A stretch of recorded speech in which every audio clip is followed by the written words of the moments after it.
Welcome back to the international edition of the Useful Content Creation Show. Today we have with us marketing expert and content creator I'll take Stephen it. G. Pope. Yeah.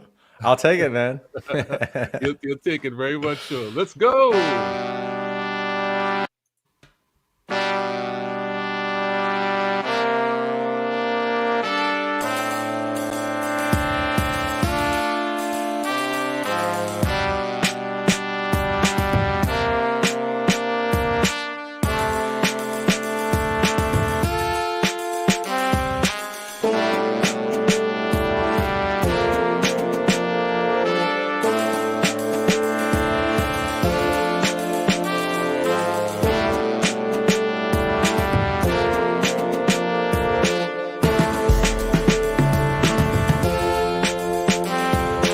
Broadcasting live from Relate Studios in Trinidad and Tobago, it's the Useful Content Creation Show with your host, Juma Bannister.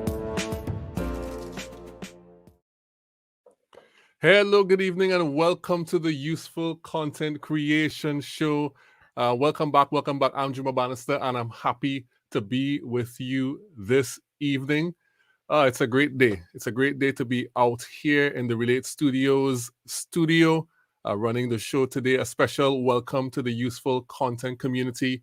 If you are down in the comments, let me know. And today is season 2. It's episode 5 of season 2 of our show. And on this show, we're going to show some content love to Sarah Latanzio. That's how you pronounce her name, I believe.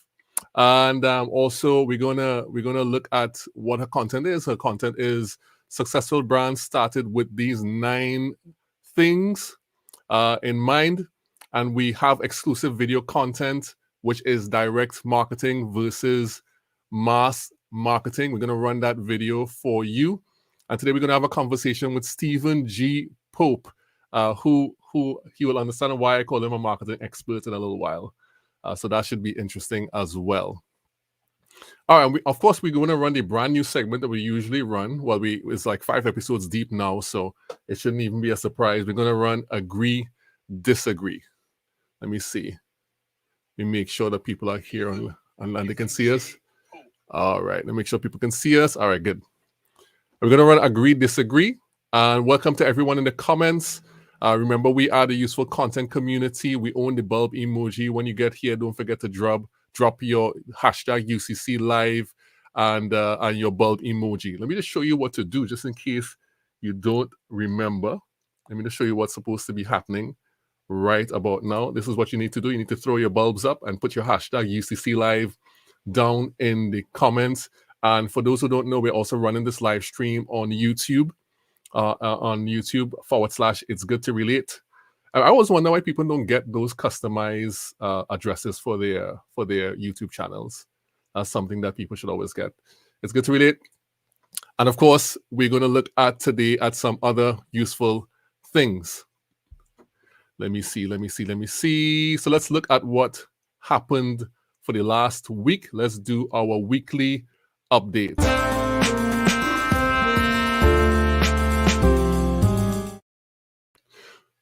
So Saturday was the Caribbean edition of the Useful Content Creation Show last Saturday, and we had the science storyteller on, Valine McDougall, and we spoke about her podcast, her PR business, and we generally had a great time talking. And what happened is that she spoke about so many different things that she's probably going to have to come back on again. But if you go check it out, just be warned that we talk a lot about bats, because that's the kind of science that she's into. We are working feverishly on designing a new website at Relate Studios. The website is coming along well, because as was expected, I am getting into the design, but it should be finished hopefully before the end of February. I'm taking inspiration from some of the people who have been seen around, including Stephen. We'll talk about that too. TikTok is going pretty well. It's going pretty well. I've passed 5,500 followers on TikTok. You can just follow me across there. Let me just show you what that is. My banner. So this is me on TikTok. Go follow me across there as well. And I put content there. I don't put anywhere else. So that should be interesting. I'm still listening to the one-page marketing plan or reading the one-page marketing plan because of what the book is taking a little while. I only listen to it in the car. And because of my guest this evening, I'm going to be reading, I just put on my wish list, The Ultimate Sales Letter by Dan S. Kennedy. That's another book I'm going to be looking at. So that is on my wish list right now. I'm going to be looking at that. It actually leapfrogged another book I had in the queue called Content Fuel Framework, but we'll get to that eventually. Let me see who's in the comments. LinkedIn user, hashtag UCC. I have no idea who this is. Let me see who this is. This is Andrea Motor. Hi, Andrea. You need to check your settings, Andrea. Let me get a notepad. All right, yeah, be ready. When Stephen comes on, he'll be taking lots of notes. Trust me. All right, so let's oh yeah, one more thing. And for everyone who has been waiting on for me to do some type of video training, that's going to come soon. I'll talk more about it when we actually get some more information on that. But people have been pestering me for a while now, for over a year, have been poking my side about it. So that will be a thing in the near future. And lastly, last week was my wife's birthday, and we went out to a spa. Me being me, I had to make a video about the whole make content out of it. And I make a video about how your real life experiences can be turned into content. And I posted that on LinkedIn today. Go check it out. All right, let's go. So let's go get into our content love today. Let's run that.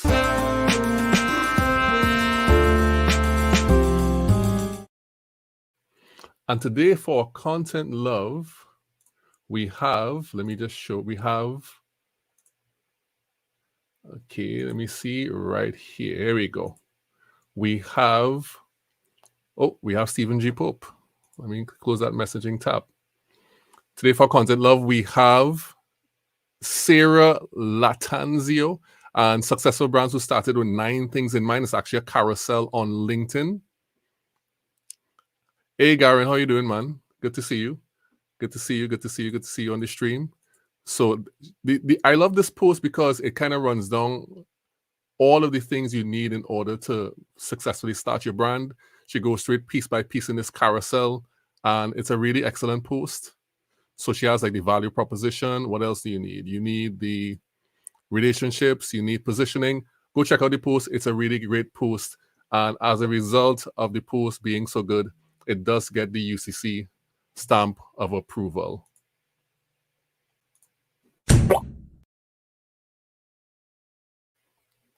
All right, let's go to some exclusive video content. But before that, let me say hello to Garen. Oh my goodness.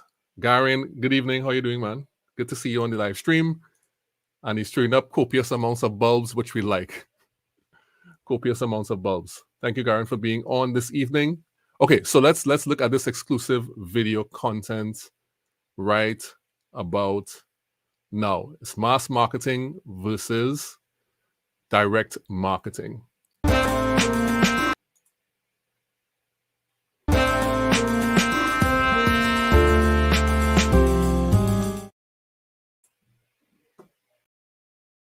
Today, let's talk about mass marketing versus direct marketing. And this will be particularly useful for small business owners because I'm seeing and hearing many people looking at like what Coke and what Apple does, thinking they could implement the same types of strategies. Spoiler alert, these things will not work for you. What you need is direct marketing, not mass marketing. But first, let's define mass marketing. So mass marketing is the promotion or the advertising of a product to a very wide audience, because essentially you're playing a numbers game by throwing out a wide net. You want as much people as possible to see your ad, to see your messaging, with the hope that some of those people will be converted and will buy the product, that it will intersect with a problem somebody out there has at the time. So when you do mass marketing, you're not targeting a specific person, you're targeting everybody. So generally mass marketing is done simultaneously across multiple platforms: TV, radio, digital marketing. It could be print, it could be billboards, all at the same time. And the people who use mass marketing techniques, those large companies who already have a foothold in the market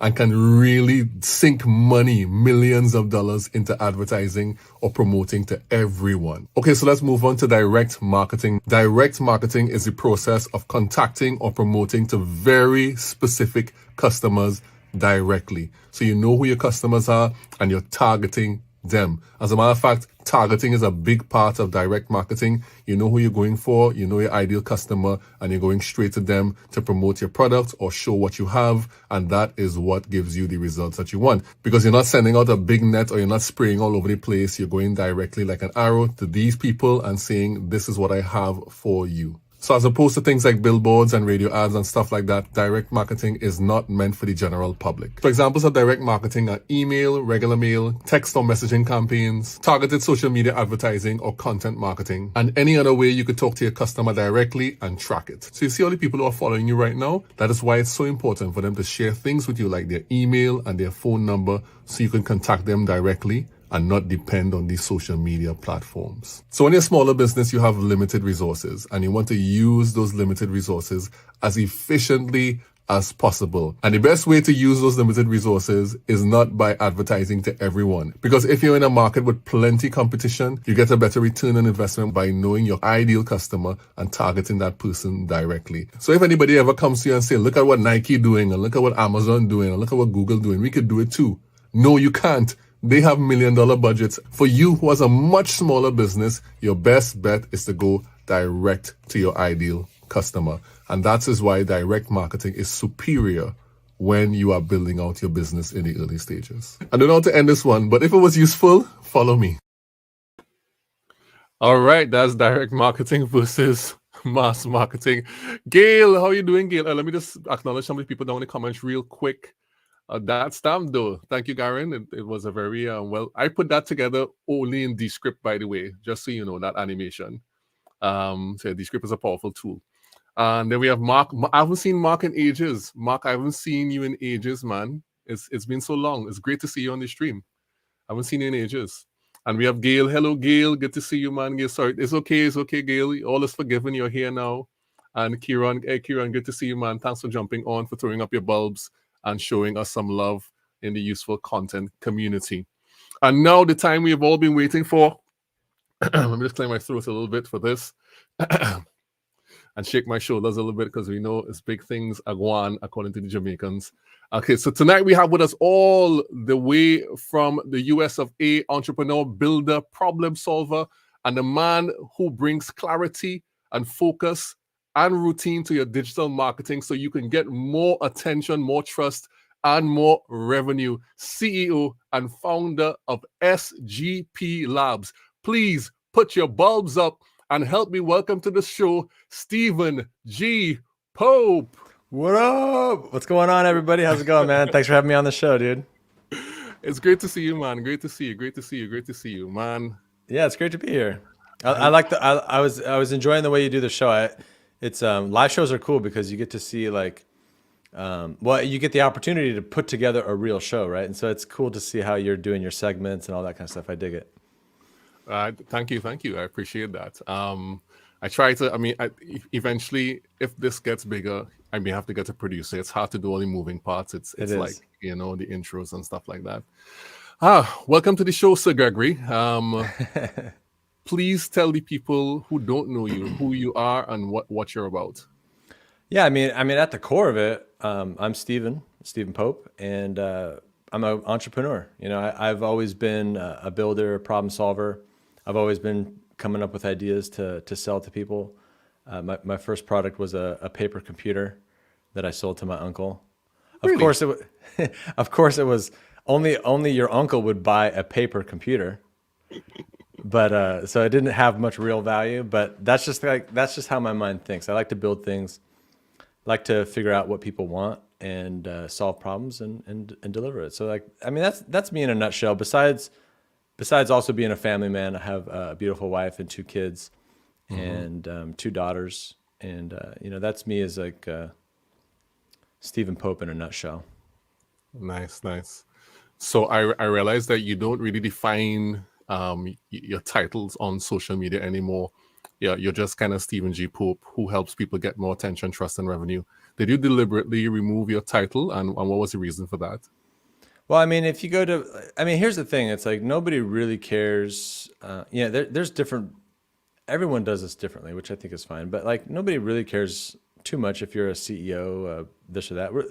We're all concerned about ourselves, and so I just decided to make an effort towards what I can do for you. And if I have any opportunity if I have any real estate that is dedicated to talking to my customers, then I'm just going to talk about what I do for them instead of focusing on whether I'm the CEO or founder. I mean, who really cares at this point? Good point. I mean, good point. I can't really argue with that. I mean, it was about the customers, it's about them, right? You can't have it two ways. I mean, I see plenty of successful people that put their CEO title in their tagline at LinkedIn. So I don't think that's going to make or break you. But yeah. But when you have, especially, I guess what I would say is like, especially when you're starting out, like, when you're commenting and you're going around LinkedIn, your tagline shows up in all your comments. Right. And if you can say something in there that's going to grab some attention and get somebody to click onto your profile, and assuming that you're actually out there engaging with people, there's a lot of opportunity there for you to send that message into the world. Yeah. Would you consider that like a important part of your content? Not my content, so to speak. You mean like just like the tagline and the content? As you were saying it occurred to me, but wait now, hold on. Does that qualify as content as well? Does it say something? Yeah, I don't know. I think the content ends up speaking for itself. Mm-hmm. So I think the tagline, your title, in your profile, that's just like, that's once somebody's already seen your content or seen something, and you could argue that your comment on LinkedIn is content. Right. So I guess I kind of see them as two different things. Like once somebody goes to your profile, once somebody goes to your website, I'm not going to say they're in a buying mode, but they are in a curious mode to figure out. They're like, their brain is trying to like, figure you out, right? So the quicker you can do that, the better. Right. So we all know that you were a software engineer at some point in your career. Actually, you've been a software engineer into technical things longer than you've been a marketing person. And, you built a company and sold it. And, I'm wondering, what was the key mentality shift that you had to do in order to transition from being in that place to being in content creation and marketing? Well, I wish I could say it was just this light bulb moment, and it was just like I did this smooth switch. If I'm being totally 100% truthful, it was like a very hard switch, to be honest with you.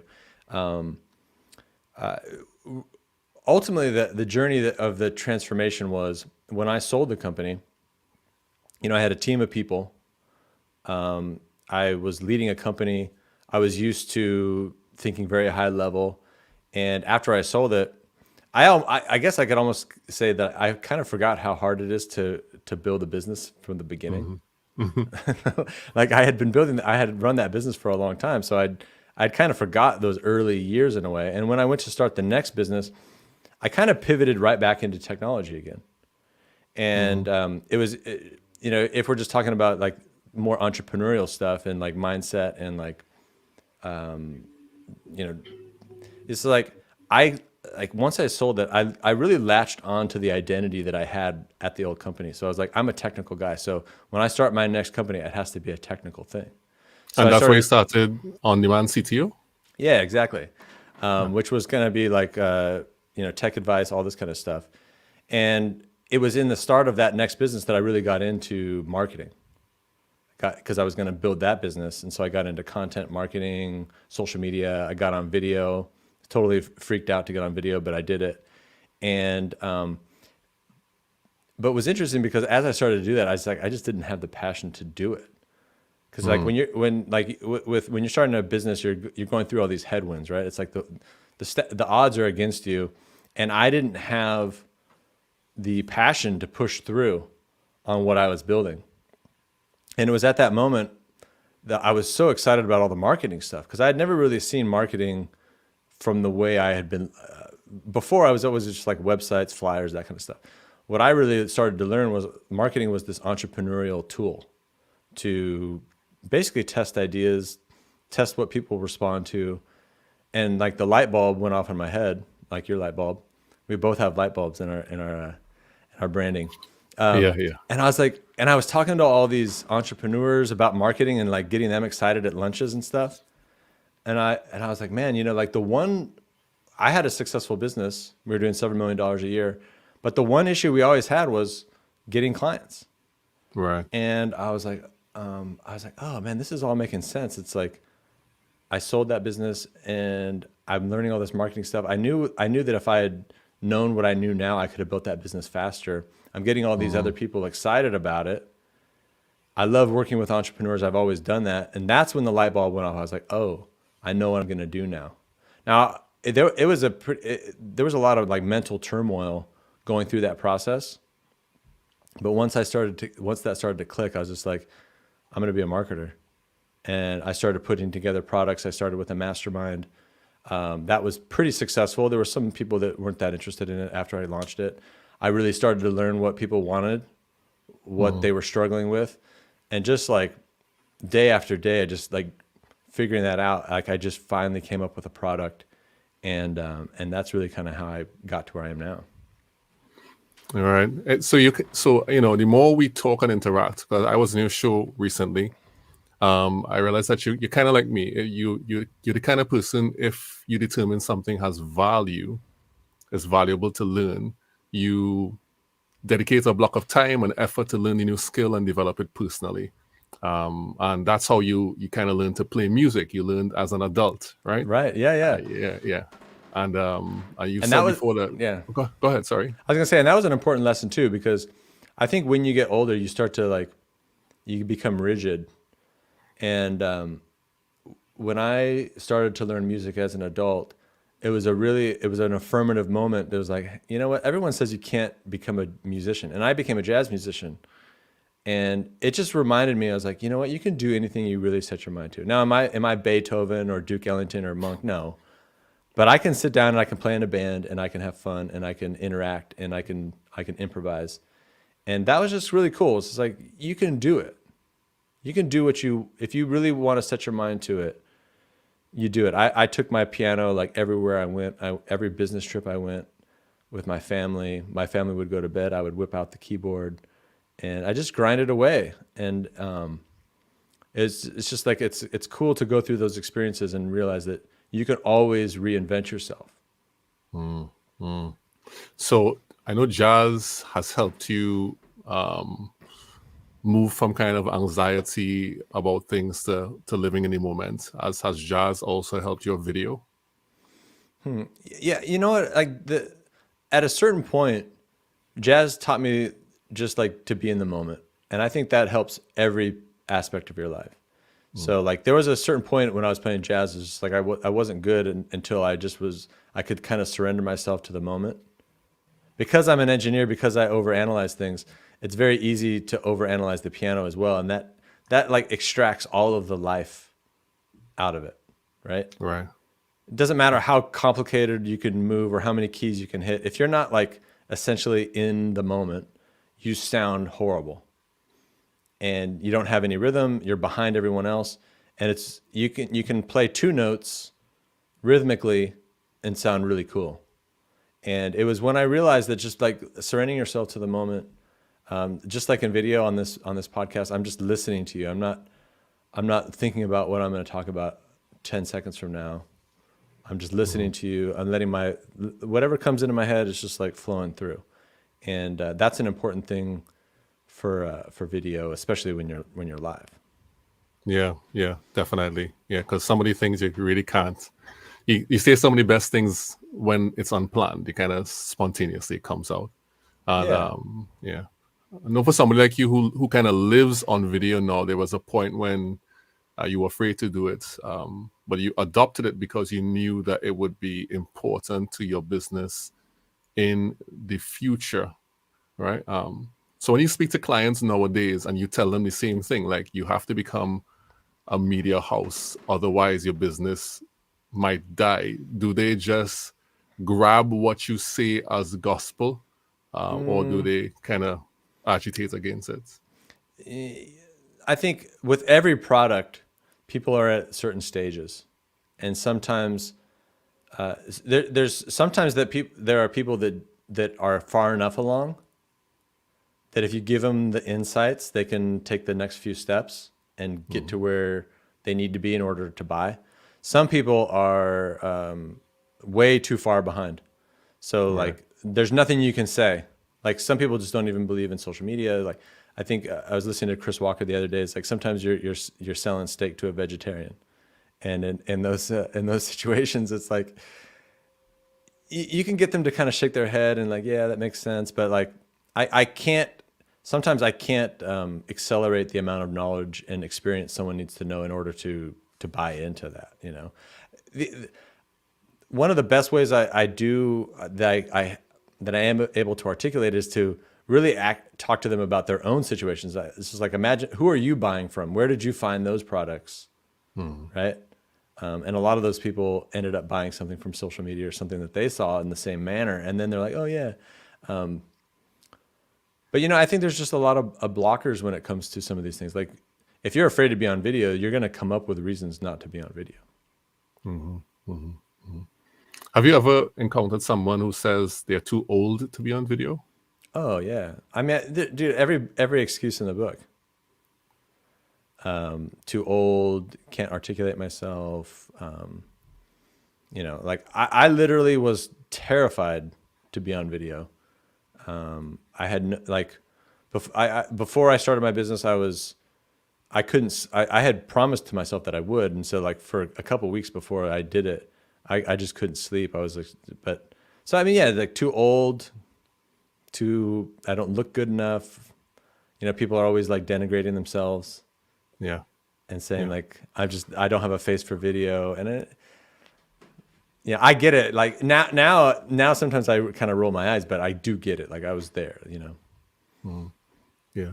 So recently you posted, I think it may have been yesterday, you posted a post on LinkedIn that made a list of things that people can sometimes play off as marketing problems, but are really and truly personal problems. And on that list was things like drinking too much alcohol or not exercising, no routine or consistent action, judging yourself, overthinking, and projecting it on to others. Now, these things are character things, and most times people can't self-diagnose those things. They have to have somebody with an objective standpoint in order to know what's wrong. So who is your point of objectivity when it comes to making transformations in yourself that would impact your business? Yeah, first of all, I'm glad you pointed out that post because I was a little nervous posting it because it was a little bit of a, like, it's one of those posts that kind of really gets to the core of things. But I really believed in it, so I posted it anyway. I think the first step in being able to do self-diagnosis is just simple, basic awareness of what is going on and being open to be honest with yourself. So, you have to be able to have moments where you're okay, like just listening to what's going on in your head and you're not like running away from it. If you've ever run across like Eckhart Tolle, he talks a lot about like when you're having anxiety or depression or any of these negative feelings, instead of trying to push them away, it's like you really just listen to them. And so, you have to have the awareness that if you drink too much at night and you wake up the next day and you're groggy until 11 o'clock, and then you can't perform like you normally do, then if you don't have that basic awareness, like your mind is going to cover that stuff up. I guarantee it. But like if you can't just have basic awareness of these things, then you're going to have some outside force put it in front of you. And so awareness is the key to all growth, in my opinion. Unless you've got some innate skill that pushes you past it without you really knowing that you're actually even pushing past it. Yeah, agreed. And I think one of the things I was thinking of is that I don't know who plays a role of kind of calling you out when you're like in a place where you shouldn't be dwelling on a particular thing or doing a particular thing. I know I have my wife and my business partner was like, yeah, you shouldn't be like that, or you know, because I kind of try to move fast sometimes, and he tells me like, hey, slow it down type of thing. I don't know who does that for you. So one skill I have, I've always been hard on myself, which is a blessing and a curse. So So I have always been able to, like, I've never had a problem identifying my weaknesses. But at the same time, I do have a coach. So I coach people, and I spend a good amount of money on coaching. The things that are going to move, the needle for you the most are usually the things that you're procrastinating on the most. And so a good coach is usually able to identify those things like so fast. It's just, like if you just sit down, and again, it's awareness. Like if you give yourself a thoughtful 5 minutes and really just allow yourself to just like, what's the next most important thing I should be doing? Your mind's going to tell you. But most people keep themselves so busy that they can't even see what that is. So I have a coach. I have myself. My wife surely gives me her opinions. My kids are starting to bring things up to me as well, which is kind of cool. Like they'll say, "Why are you saying that?" Like that, And it's like I'm like, okay, yeah, that makes a lot of sense. I'm glad that you brought that up. So I used to have a friend who was real brutal with me. I haven't chatted with him in a long time, but he would always kind of tell me those things as well. So I've had enough people to help identify those roadblocks. Right. All right. So are you enjoying TikTok these days? Yeah, I am. I do. I enjoy TikTok. My growth has slowed down a little bit, which I shouldn't really be worried about. But that does kind of, I am kind of like thinking about like what's going on with that. But yeah, I like it because I'm already straight to the point. So so when I do videos, I can take that style. I can be creative. I can mess around with the phone and do different things. And I think TikTok was kind of like, I was meant for TikTok in a lot of ways. LinkedIn doesn't really push out video as much anymore as they used to. So yeah, I like TikTok. I learn by video as well. Like I'm dyslexic, so I don't read as much. I've always picked up stuff by watching people and then doing. And so for me, TikTok has been a cool place. That's excellent. Let's have a gander at 2 of your TikTok videos. And then we'll go down to the comments and say hi to the people who have come. So we'll look at 2 of them. We'll look at a fun one, which you interestingly cross-posted on LinkedIn. And then we'll look at your highest numbered, I don't know what you call it, your highest grossing TikTok video. Cool. So let's take a look at that real quick.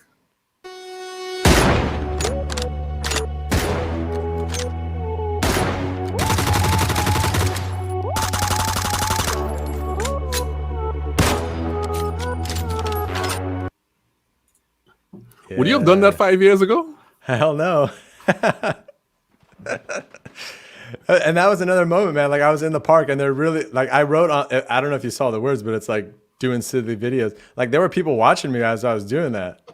And I was just like, you know what, I got to get home pretty quick here. And these videos can't take 3 hours, right? It's like, it's a 7-second video. So that I need to do more videos like that, like just having fun with it. And that again, you got to be thoughtful to come up with those ideas. You just got to sit down and allow your brain to slow down and have fun with it. But no, I wouldn't have done that video even a year ago when I was doing LinkedIn videos. How many takes did it take to get it? 2. 2 takes. Oh, you're professional. It's like, why not? Yeah, it's easy peasy. I mean, all I'm doing is like, getting hit by imaginary bullets. I mean, how hard could it be? Well, it's the timing. The timing is like, how do you hear it? And, and then all the attitude and swag, and you get dressed up in a tie and all that drama. So it's interesting, like Agent Smith type. That was the first time I put that suit on in like 10 years too. Oh, well, you put it to good use. That's for sure. For guys like me and you who only rock polos and stuff like that, is like, these suits be giving trouble.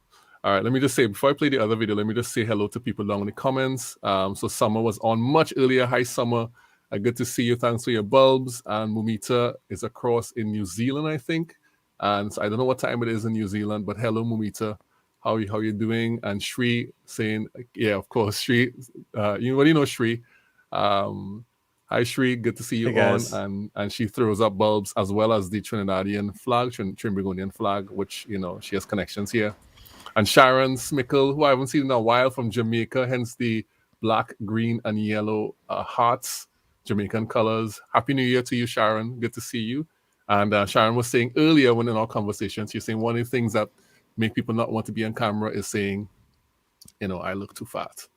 Yeah, so that is a thing as well. So When I started my live show and I had that side angle where you can see my side, that was the first thing I saw. I was like, man, my belly. He's real self-conscious.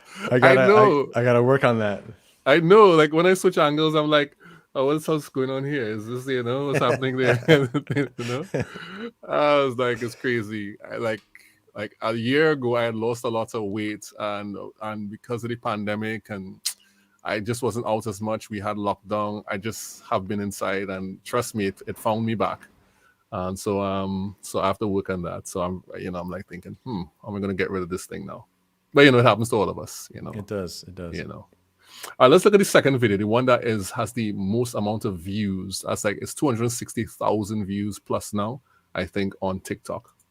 Exact same strategy that I'm helping my client with that generated 10 new clients in a single month and $9 million a year. It all starts with a video podcast that we publish to YouTube, and then we take that video and make micro clips that we publish to social media. And then from those videos, we also create some images that we also post to social media. And then we also take that video and rip out the audio to send to all the popular podcasting platforms like iTunes, Google, and Spotify. And then we take that video and transcribe it and send it to a good writer who can integrate a good SEO strategy. And then of course we create that blog that is optimized for search engines. And all this works allows us to create awareness on Google search, on the podcasting platforms, on social media like LinkedIn, Instagram, and TikTok, to ultimately drive people to their website, to book calls, and to get new clients. And all of this is done without a single dollar in ad spend. And we use tools like Google Drive, Introgomat, ClickUp, and Descript to make this as easy as possible. You might have heard people like Gary Vee talk about strategies like this, but this is exactly what we are doing. Follow for more information like this. Yeah, that's the Bible there, man. That's basically, you could take that and you could run with it. Yeah. It's fun watching these. I always I never I don't take enough time to kind of appreciate some of the things that have gone well. But yeah, I mean that was a cool video. Not to toot my own horn, but it's cool because it was like I'm just like filming a whiteboard, and it's like if you look closely, you can see there's a dirty piece of wood there. Yes, what? Yeah. You know what I mean? It's just but that that video it changed my business. It literally did. Mm-hmm. That one, they didn't all become clients, obviously, but I mean there must have been 50 plus book calls from that. Wow, amazing. It blew up like crazy. Yeah, and then besides the clients, I think it just gives you a fundamental understanding of how things kind of work, and just confirming, when you're a marketer, at least I think when you're a good one, you're coming up with these hypotheses, what's going to work well. I had been on TikTok. I had been posting for a while. I had some other videos that had some traction as well, but that's just one of those moments where you're like, okay, this is something, and confirms things. You start getting all those calls, and you're just like, whoa, that's nuts. And so you just get it boosts your confidence, not from a video standpoint, but from a marketing standpoint. You get into these channels and you touch all these people, and then they respond, and you're like, whoa, that's intense, And then regardless of whether I ever get a video like that, again, it almost doesn't matter. It's like the experience you take away from some of those things will last when I go to any other platform. Just like when I went to TikTok, all the experience I had on LinkedIn allowed me to grow faster on TikTok. I already knew how to. I had been on video. I knew how to do this. I knew how to write taglines. I knew how to structure the video, all that kind of stuff. Yeah, definitely. I'm waiting for mine. Excuse me, my video to get my quarter milli, so I can get 50 calls. You're blowing up there too, man. Yeah, I'm doing all right with it. I think the difference is that we don't have the systems in place yet to to make everything work. And so that is there's like a big bottleneck. And because we have a sort of old stuff and old things, and we're moving across, but I have to pioneer the thing. I'm sent first because I am the leader and I have to pioneer. And I spent a whole year testing on LinkedIn and then came back and reported this works. Now I'm doing it on TikTok and I come back and reporting that this works. And then we have to build the whole system to support the fact that it was tested and it works. It's interesting. It's interesting. Whatever happened to your neighbor who you learned programming with? Oh yeah, Chris. I don't know. Every once in a while I go online and I try to find him. I wish I could connect with him again because it was also one of those friends. Like when you're a kid, you do things that aren't what you would do as an adult, like the way you treat people. And like at a certain point, we kind of like broke apart. But anyways, what June was talking about is I had a friend that helped. I was really lucky in a lot of ways because computers back when I started learning, there wasn't the internet like it is now. Like you didn't have access to information. You couldn't just learn how to use the internet. Like there was nothing to teach you. And so sometimes you would just end up learning, you would get access to these things from like a CD or a book. And I just happened to have a neighbor who was a programmer like me. And he happened to be like a programmer that was totally different than me. And so like, it was just like a match made in heaven. And he would do his thing, I would do my thing, and we would share that information. And there was all these little things that he had that I was able to take advantage of. My dad was into computers as well, so I was able to pull a lot of that as well. But I mean, where the heck I don't even know where you got that from. I don't know where I've posted about that. Did you? I must have. How you know? You know my connections. You're like in the CIA or something. Like, how did you know? That's cool. Yeah, he was a cool guy. But yeah, I don't know what happened to him. I want to find out. And I'm one of those kind of people. It's like once I run across you, I usually don't lose track. It's easy not to lose track of people now, but I need to find him. Yeah. Do a little reunion. Okay, let me just make Chris. Could you come in? No, that's not gonna Chris Armstrong, where are you, man? I'm sorry for everything I did to you, man. We can be friends right now. Yeah, you heard it first here, Chris. Come back. Come. Okay. I hope you'll meet up and talk, and you could just sort the whole thing out. And that'd be nice because somebody who's in the start of your process, sometimes you really kind of want to know that everything is good. Yeah. A big segue from that, which I kind of messed up the whole flow there. So I know you're big on systems and automation and things to make content creation easier. But there comes a point of diminishing returns in any system that is designed to increase efficiency. So how do you know when a system for content creation is going off the rails and is not worth having anymore? When you stop being thoughtful.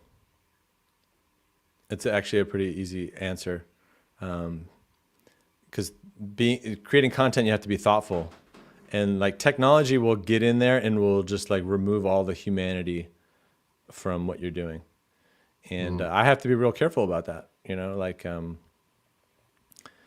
because it does do that. So I go too far sometimes, and then I can see it. I can not only is it like kind of wasting my time, but I can just see the quality of my content going down, or it's just taking me too long to do something. So it just always has to be like just making things easier and not getting in the way and not removing your ability to be thoughtful. You got to be thoughtful. You got to spend the time just with your notepad and writing things down and looking at your notepad, taking 20, 30 minutes in a given week to be human and let the technology work for you, but not get in that way. I think that's probably the case for a lot of technology in marketing. Mm-hmm. I mentioned Chris Walker a lot just because he's been a big influence on me, but he talks about that all the time, how like people buy all this technology to supposedly make the marketing better, but it really just kind of gets in the way and makes you do something a specific way that makes no sense. Yeah. So that's the guiding light that I'm now that I've gone through this a bunch of times, that I got to be thoughtful. Mm-hmm. Mm-hmm. It's all about engagement and humanity and being with people. So if it's getting in the way of that, then you've gone way too far. Yeah, agreed. I listened to Chris talk too. He talks about the fallacy of attribution software and all those different things, and how he just really, both him and Josh Braun are some of my two favorite content creators. And Josh Braun has been on his podcast as well. They've done stuff together. So yeah, I know you're a big Chris fan. Yeah, and I had a great moment today because Refine Labs posted a post, and then they tagged me in the comments, and Cool. I had Todd Clauser on my podcast, and they republished my podcast onto their podcast. I saw that. And I was just like, hell yeah, that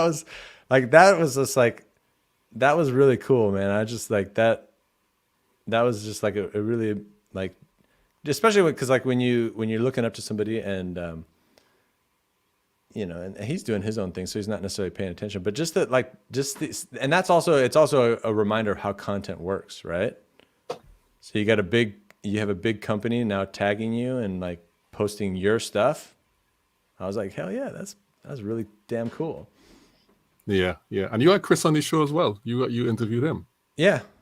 Yeah. He was the easiest guest to get on my show. For real? Yeah. Like, he's very generous with that. Oh, okay. But it makes sense if you think about his whole overall strategy. Right. It's true. I'm following him on TikTok as well. We'll see how that goes.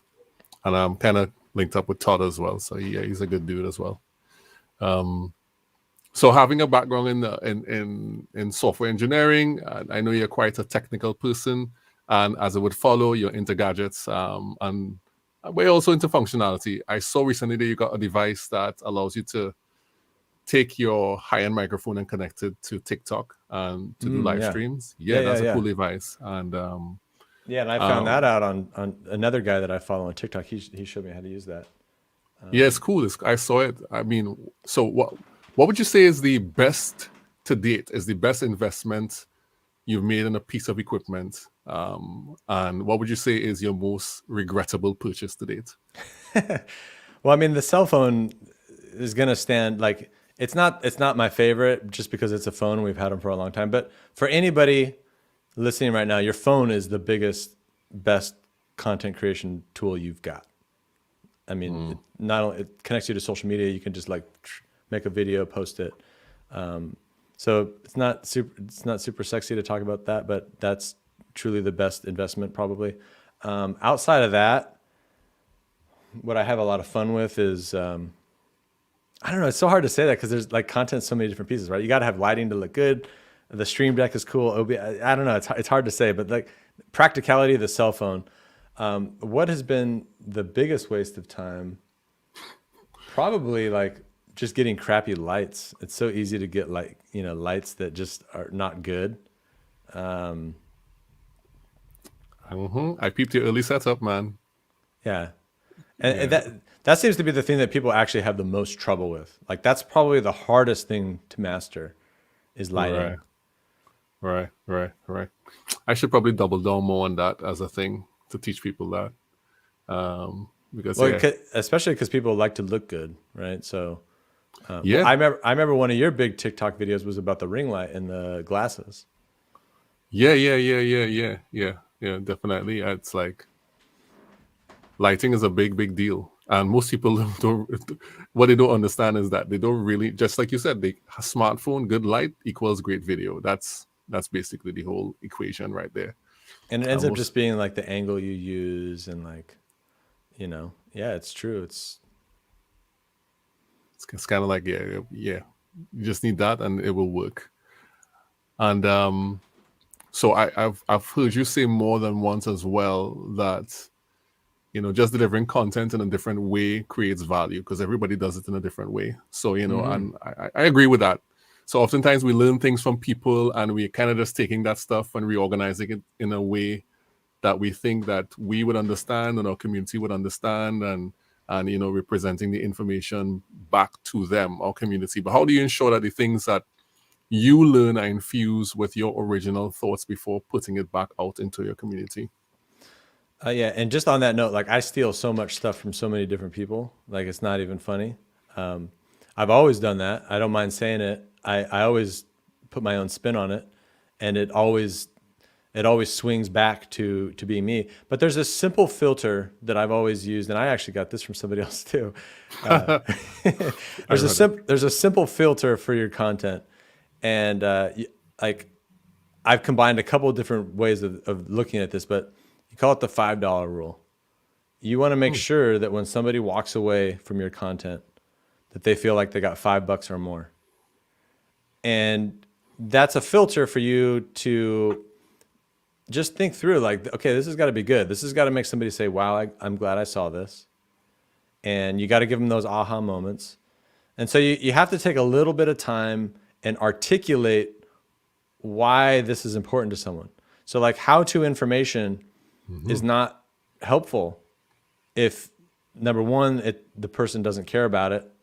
Number two, it doesn't solve some problem they have. Number three, whether they trust you or not, right? So I could give you like some really secret advice for building your business. But if you didn't think that I've built a business before, and I've helped other people do it. So, but if that little crucial piece of evidence didn't come through at some point, then why would you listen to my advice? Right? So the advice is not the issue. The articulation of why it's important, why it relates to them, and what is the gap that you are closing for that person.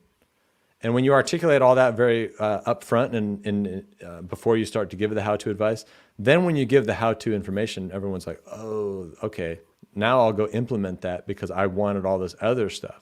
So that's how I do it. Is it's like I religiously think about that format of,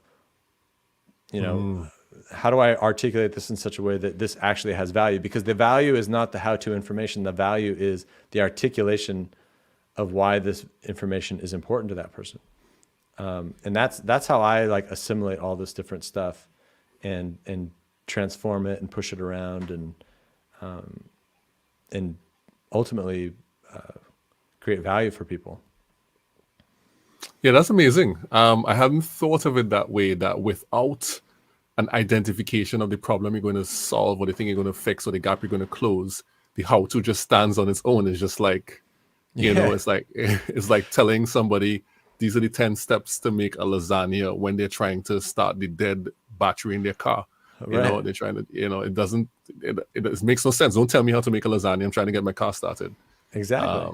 So it has to address the issue, and I think it's quite possible that if people don't know what the audience wants, there can be a misalignment. Even if you're doing the speaking into that particular industry, there could be a misalignment depending on who you're speaking to if you don't really find out who those people are and what they want.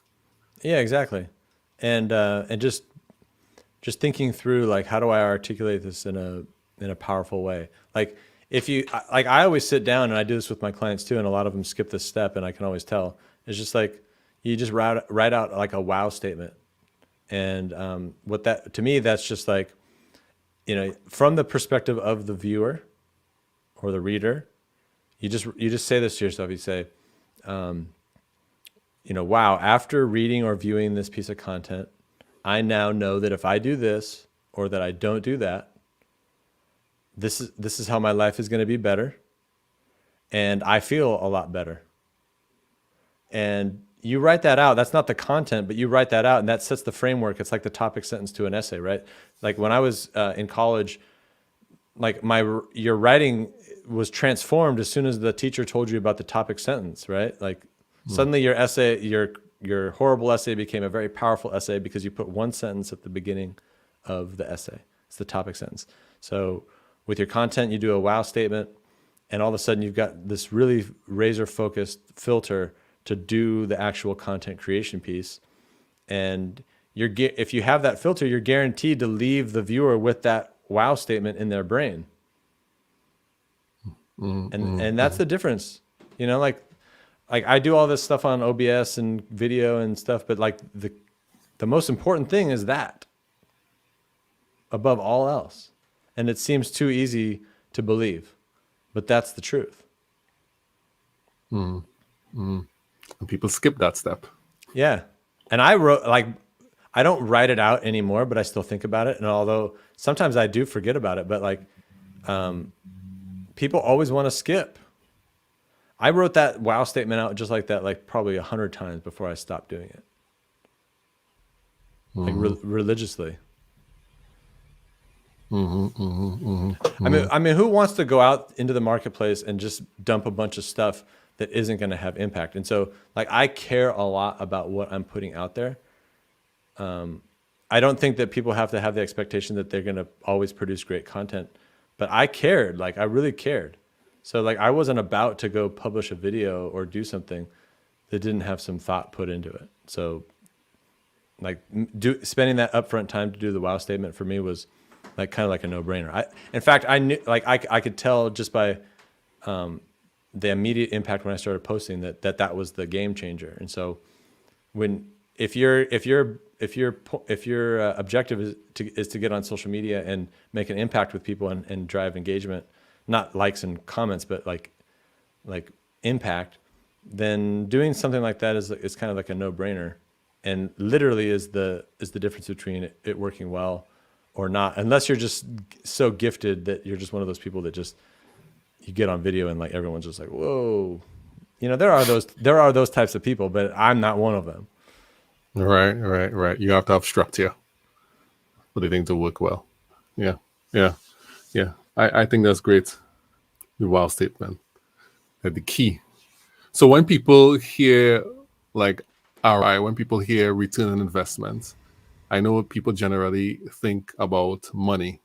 And of course, now money is important because apart from your core purpose or your story and all those different things, businesses exist so that they can make money.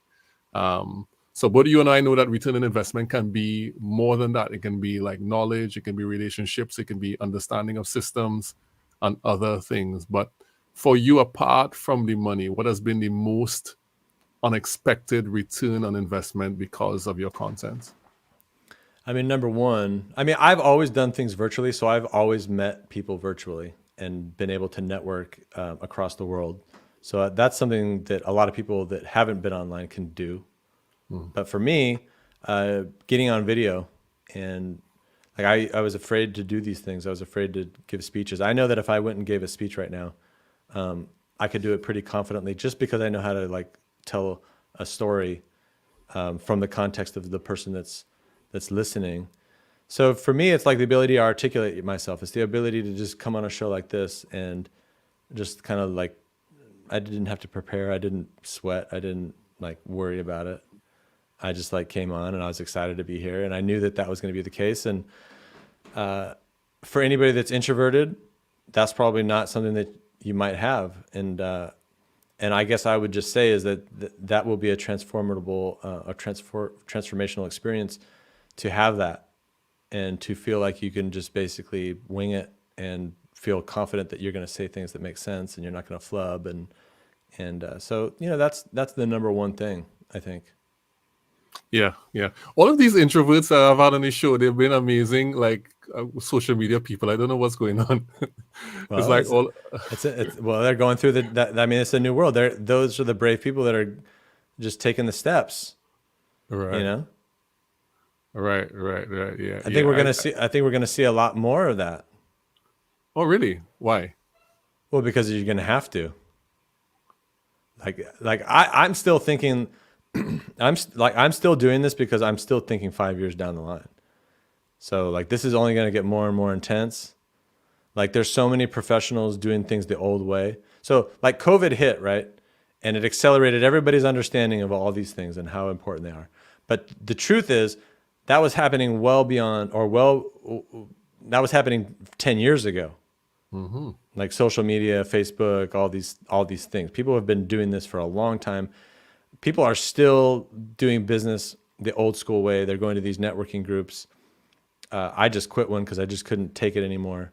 But it's just like, I'm not saying that, I don't know. If you don't figure some of this stuff out, it's going to be an issue for you at some point. And I don't think it means that you have to come out and be some big flamboyant extrovert. Don't think that at all. but I do think you're going to have to figure a few of these things out, get on camera.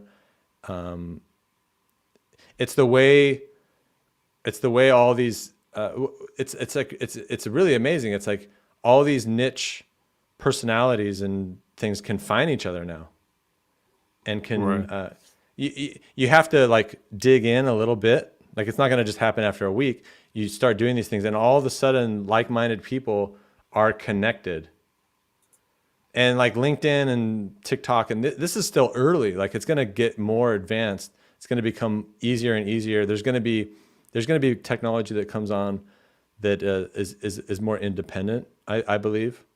Mm-hmm. Not to get totally off on other topics, but like stuff like blockchain, things are going to happen from a technical perspective that make it so it's not Microsoft and Facebook that are controlling these algorithms that are bringing people together. It will eventually become more organic.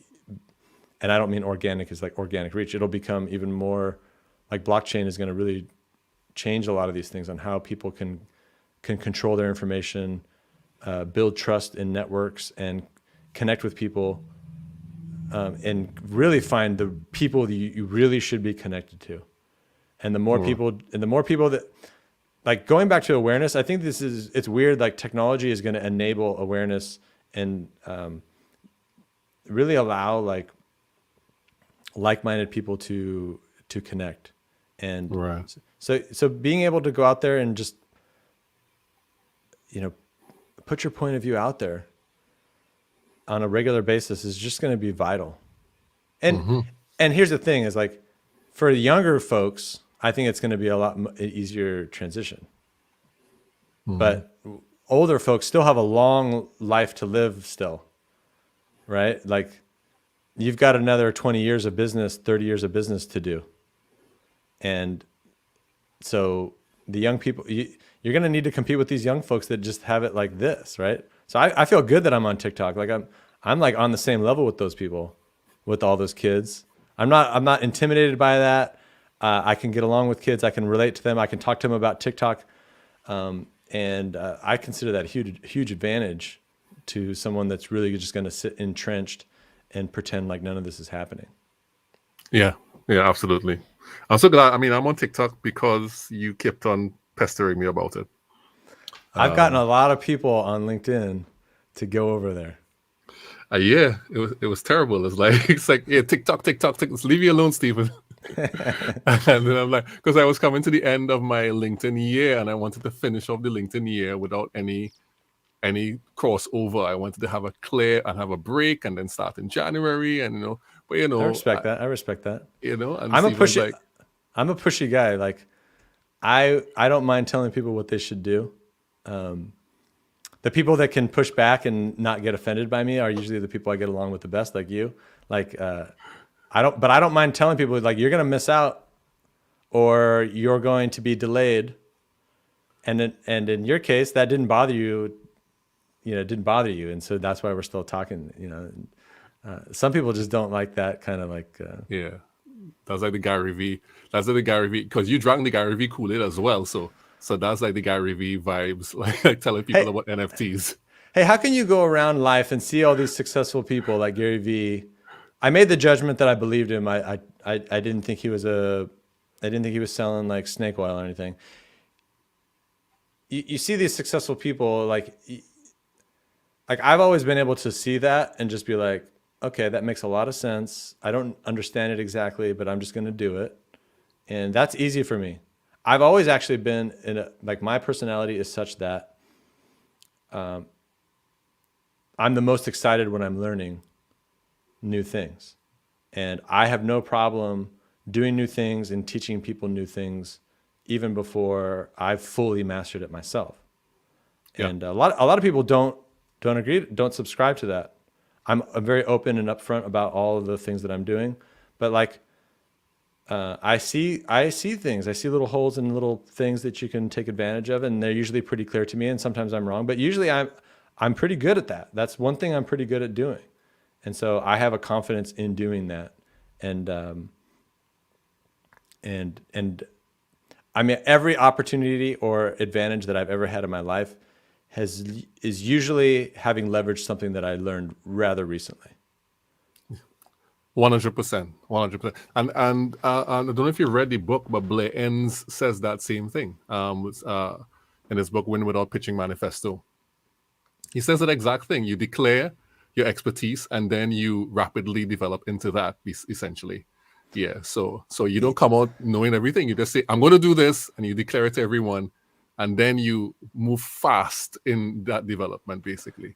Yeah. In fact, I'm a big advocate. There's a lot of people on social media that like hold other people down with their own expertise. Like they say, you can't do this until you've done this for 2 years, 3 years, whatever. And I'm not saying that you should go out there and lie or not get people what they want, but you can do anything you want to do. The difference between, like, if you were the difference of getting there is really just like, or convincing people that you can do it for them before you've really shown a lot of proof, is your mission and your vision and your passion. And there are always early adopters for any given product. And an entrepreneur needs to understand how to find early adopters. Because there are some people that will not hire you if you haven't done something for 10 years, which is totally cool. Like, and they have that right. They don't want that in their life, right? And that's their choice, and that's cool. But there are early adopters for every product, assuming that you've done your homework and you're doing something that's interesting and that they want. If you get out there, you will find early adopters that will buy your product. Yeah, 100%. I have like a million questions to ask you, but we're just cracking an hour here, so let me bring things in for a landing. I want to talk about your community, because that's something. Yeah. You have some crazy goals for this year: 100K in monthly revenue, learning YouTube ads, growing your YouTube channel. But one of those things is your community. Tell me about that. Yeah, and I'll just real quick, I won't go on and on, but I'm partly doing the community because I've always been like the solo guy, like in my own head. And so I want to build a community to prove that I'm not just, I want to lead a group of people to a place they want to go. And it's never been something that came natural to me, but I'm building a community. It's very much focused on technology and all the tools that go along with content creation. And but I'm also mixing in, content strategy, content workflow, content design, and then teaching people some of the cool technology that just really makes me different than really anybody else. And so there's a free part of it, and you can just join. I'm putting content in there all the time, and then there's a paid part of it that costs $10 a month.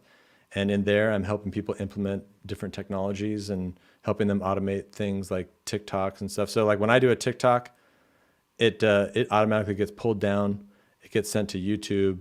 It goes into my content machine. I can reuse that stuff. I can push it to LinkedIn. So, just fun stuff like that. And I found that there's other people that are interested in that as well. And that I'm going to do a live on this as well, but that was also a really interesting idea about how to launch a product. I launched that community in 4 days. I envisioned it on a Friday. I came up with a TikTok. I made a landing page. I did a live presentation on it on the next Tuesday, and I had like 30 people paying in less than 4 days. And I thought that was really cool as a marketer to leverage social media like that. Like, people don't understand the power that they have. Like, you have to have something compelling, but you can reach these people. And if you send a message and you're giving more value than you're charging, people will sign up. And now there's 80 people in there, and I'd love to get that to 1,000 people. That's my next, 100's the next goal, and then getting 1,000 people in there. And then that brings all sorts of mindset things too. I'm learning how do you manage all these different people and their different wants, and they're all at different levels, and it's kind of stressful. You want to deliver, but you can only deliver so much. And so you have to set certain boundaries for yourself. So it's a whole learning experience to go through. I had thought about doing a free one But there is a free part of it. But so yeah, that community is there, and I'm hoping you join at some point. And I want to. Well, you just send me the link offline, and I'll dive in, do a swan dive. Yeah, it's fun. And jump in and see what everything is about. So now, let's get the last segment in. We officially have you've broken the mold for season 2, but that's okay. I have like a ton more questions to ask. I over prepared for this clearly, but it's okay. I'm down to come back. No worries. We'll organize that one. Let's go with the agree disagree segment.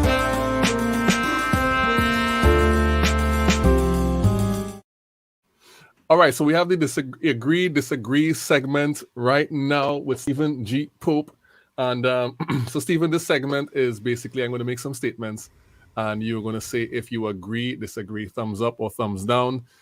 These statements do not reflect whether I agree or disagree. They're neutral statements for me, but for you, you have to choose one, agree or disagree, right? Let's do it. All right, so first one, agree or disagree? Passion before skill. I disagree. I mean, like everyone's so different, you know, like how can I make those statements, you know, like there are entrepreneurs out there that literally, and maybe this is their passion, but they can literally do anything. It's just all about the money to them and like figuring it out.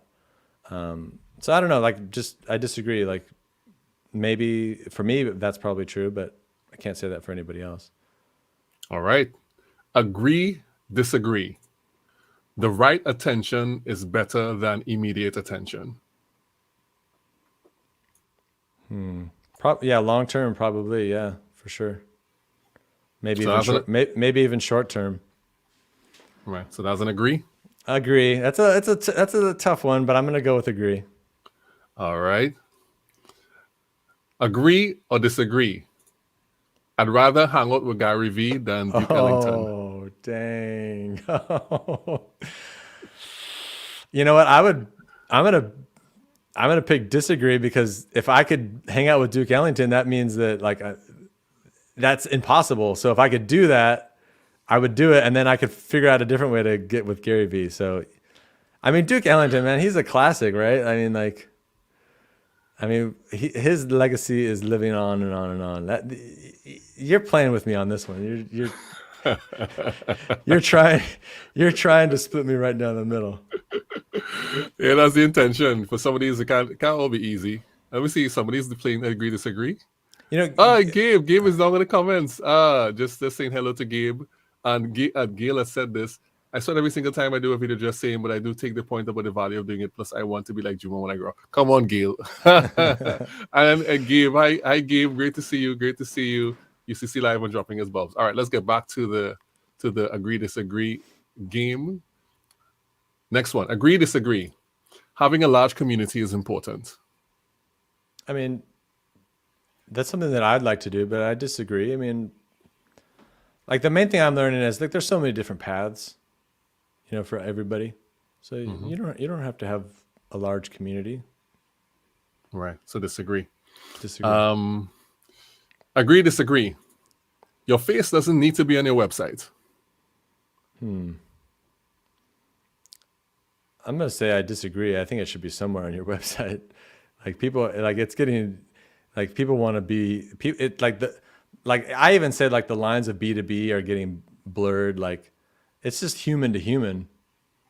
So you need your face on your website. All right. Okay, that's an agree.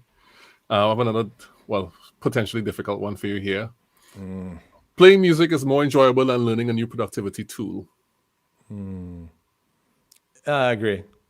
Like I would say, like I don't love learning new productivity tools. I don't actually love implementing automation. I do it for what it will give me. Nice. So playing music with a group of people is probably one of the best things that I've ever done in my life. With a group of stoic jazz men who walk in the room and say nothing, and exactly, you walk in the room like literally they don't even want to talk to you. You talk through the notes. Right. That's one of the most enjoyable things I've ever done in my life. That's like music for introverts. It's like, Exactly. A lot of musicians are introverts. oh boy, I try to be a musician, but unlike you, I didn't have the What are you talking about? I've heard your intro. Didn't you see? I don't know if you could see me. I was playing your beats and like, oh, the beats. that's Yeah. cool. That's a great intro, and I know you did that one. Yeah, I did do that. I had to learn a very basic music to understand how to do that because I did it from scratch. So So you are a musician. yeah, to some degree. I don't have a white piano though. You got to give yourself more credit. And yeah, for okay, I'll accept that. I'll give myself more credit for that. I usually talk a lot about it. Second to last one, agree or disagree. In order to lead, you have to be a good follower. In order to lead, you have to be a good follower. I'm probably going to disagree with this because I'm sure there's been good leaders that weren't good followers. It probably helps. I'm going to disagree. You could probably be a good leader and not be a good follower. Okay, and last one, agree, disagree. How you communicate your ideas is more important than the ideas themselves. Well, you know, I'm going to agree with this one. I just spent like 5 minutes talking about how the articulation of the idea is the most important part. Yeah, like agree. Okay, agree. Thank you so much, Stephen, for playing agree, disagree. And that's the last question. I always try to put one in there that has people torn. And so I couldn't decide whether that was the second to last one with the productivity versus music, or was the Gary Vee versus Duke Ellington one. Turns out to be the Gary Vee versus Duke Ellington one, which was cool. Yeah, because like to be honest, I don't know. Like Duke Ellington's been with me for a long time, and it's more there's more. Yeah, Duke Ellington is better. Yeah, see, yeah, like in the end, the heart and music is like the fundamental thing that all humans understand around the world. And Gary Vee's cool, no doubt. But Duke is the Duke, man. He's the Duke. And with that, we will say thank you so much. Gary Vee. Yeah, sorry, we still want you to come on the podcast. Yeah. You know, I think Gary Vee would agree with you. Actually, no, I don't think he would disagree with that. Yeah, he'd agree with Duke Ellington. Say, if you got a chance to meet Duke Ellington, you go meet him. Don't meet me. I mean, what a brand, man! It's still going strong. Yeah, definitely. So any last? Oh, I didn't even show your stuff, man. Why can I not do that? What stuff? Get Stephen at sgplabs.com. This is him on LinkedIn, Stephen Gregory Pope. On TikTok is at Stephen G Pope. Is that correct? It is. Yeah. Thanks. Right. SGP Labs on YouTube. And he will customize his channel name in a little while. And yeah, that's all the banners. Any last words for the people? Oh, you know what? I have a statement from you. So let's look at some wise words from Stephen G Pope. These are not my words. These are Stephen's words. He says, the more value you feel your content has, the easier it will be to put it out there because you'll be confident about it. Right. So those are wise words from Stephen G Pope. Not from me, from Stephen G Pope. Any last words, Stephen, before we wrap this thing up? I'm just going to tag on to that one because it has to do with people that are introverted and have a hard time putting their ideas out there. It's usually because they're thinking inwardly, right? So you want to image the person that you want to help. And how can you make sure that person is going to walk away feeling like they got value from it? And then it brings you outside of yourself. Right. And that's one of the best ways. Especially if you're an introvert, actually if you're extrovert too, because extroverts have a different type of problem that I've seen. But you want to feel confident in what you're going to say. Otherwise you won't say it. I've seen too many people like, they're just like, I don't know if I have value. I'm just like, come on, give me a break here. Like, you've been around 10, 20, 30, 40 years. You got something to say. Like, let's do this. Definitely. So thank you, Stephen, for being on. Just so everyone knows, for me, this is my social media here. If you want to go, no, this is the wrong one. This is my social media. If you want to go follow that. But Thank you so much, Useful Content community, for being in the comments. Don't forget to throw your bulbs up as we leave, and we will see you next time on the Useful Content Creation Show. Bye, everyone. Thank you so much, man. This is awesome. Thank you for everybody that was here. Thank you for your comments. I appreciate you.